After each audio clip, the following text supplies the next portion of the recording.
রাস্তায় বেরিয়ে কাশবন দেখেই কেমন জানি মনে হচ্ছে সত্যি সত্যি পুজো চলে এসেছে। আর মাত্র কয়েকটা দিন, তারপরেই মা আসছে। এই হলো আমার স্কুল, যেটা দেখলেই অনেক পুরনো ছোটোবেলার স্মৃতি মনে পড়ে যায়। সো হ্যালো বন্ধুরা, আমি চলে এসেছি আমার ইউটিউব চ্যানেল উত্তরের কন্যাতে নতুন ব্লগ নিয়ে। কেমন আছো তোমরা সবাই? আজ সকাল সকাল আমি আর বোন বেরিয়ে গিয়েছিলাম আলিপুর যাবার উদ্দেশ্যে। কাল রাত থেকেই এদিকে খুব বৃষ্টি হয়েছে। এই বৃষ্টির মধ্যেই আমরা বেরিয়ে পড়েছি আলিপুর যাবার জন্য। প্রথমেই গাড়িতে উঠে নিলাম। এদিকে গাড়ি ছাড়তে বেশ কিছুক্ষণ সময় আছে আমাদের হাতে, তাই বসে আছি কি করব। দেখো গাড়িও ছেড়ে দিল। এত বৃষ্টি হয়েছে যে রাস্তার মাঝে জলও জমে গেছে। সো ফাইনালি এরকম করতে করতেই আমরা পৌঁছে গেলাম আলিপুরদুয়ার।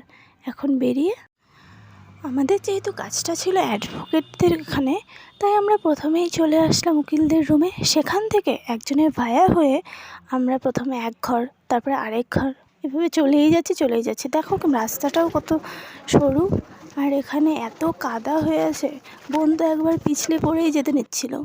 যাই হোক, এখানে কাজ শেষ করে আমাদের নিয়ে যাওয়া হলো আদালতে। সেখানে আমাদের একটা স্ট্যাম্প পেজে সিগনেচারের দরকার ছিল, তাই আমরা করিয়ে নিলাম সেটা। দেখো আদালতের ভিতরটা আজ প্রথম দেখলাম আমি এরকম হয়। যাই হোক, এখানে কাজ শেষ করে আমরা চলে এলাম এসডি অফিসে। আর হাঁটতে পারছি না, এতটা পথ, কি ভাই ব্যথা করছে। ফাইনালি এসডি অফিসে পৌঁছে গেলাম, এবং এসডি অফিসে এসে দেখি একতলা দুতলা করে তিনতলায় ওঠার পর আমাদের জায়গায় পৌঁছালাম। সেখানে এসে ফর্ম জমা দিয়ে বেরিয়ে পড়লাম বাড়ির উদ্দেশ্যে। কোথাও এসেছি কিছু খাবো না এই বললে হয়, এখানকার ফেমাস ভেলপুরি, তাই সেটাই নিয়ে নিলাম আমরা দুজন। ভেলপুরিটা সত্যি সত্যি খেতে এতটাই স্বাদ, এর জন্যই হয়তো এত ফেমাস। দেখো আমি খাচ্ছি আর বোন এদিকে আমার ভিডিও করছে। যাই হোক, খাওয়া দাওয়া শেষ করে বেরিয়ে পড়লাম।